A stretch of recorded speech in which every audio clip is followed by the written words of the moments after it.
In the beginning, God created everything. He made the bright sun to shine during the day and the mysterious moon to glow at night. He shaped the earth with his bare hands. He covered its surface with glistening waters. He caused towering mountains to sprout from the ground and then laid a bed of soft grass across the land. He made the graceful birds in the sky and the colorful fish in the sea. Everything God made was perfect, but not everything was created equal. His best and most favorite of all was his last creation, Adam and Eve. And because God loved them so much, he made a special home just for them, a place called the Garden of Eden. Everything on earth was perfect, but perfection wouldn't last forever. As they were walking together in the garden one evening, God said to Adam, "Do you see all of these trees in the garden? I made them just for you. You can eat from any tree that you choose except one. There's a tree in the middle of the garden that I don't want you to eat from, the tree of the knowledge of good and evil. If you choose to eat its fruit, then you will surely die." God had a wicked enemy named Satan. Satan hated God and wanted to destroy everything that God loved, especially Adam and Eve.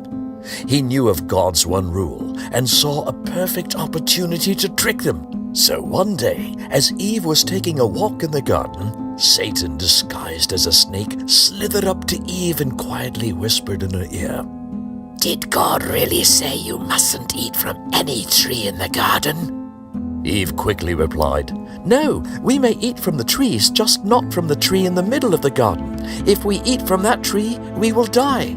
The clever serpent hissed back, "Surely you will not die. God knows that if you eat from it, your eyes will be open to see good and evil.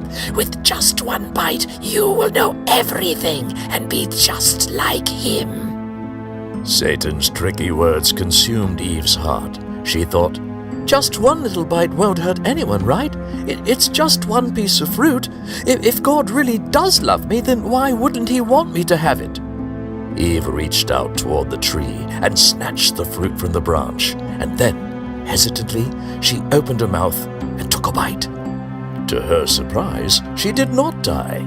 In fact, the fruit was good to taste, so she took it to her husband. Adam knew in his heart he should not do it, but he chose to disobey God, and he ate the forbidden fruit. The very moment Adam took a bite of the fruit, everything changed. Suddenly the air felt dark and heavy, and there was an odd clenching in Adam's chest. Adam and Eve both felt something that they had never felt before. They felt wrong. They knew that they had just sinned against God, and for the first time in their lives, they were afraid of what would happen next, and worst of all, they were afraid of God. Later that day, God came to spend time with them, like he did every day. When he didn't find them, he cried out, "Adam, where are you?" Adam nervously replied, "We heard you coming and we got scared, so we hid in the bushes." God knew exactly what had happened, so he asked, "Adam, have you eaten from the tree I told you not to eat from?" Adam cried out, "It was her," pointing his finger at Eve. She made me do it."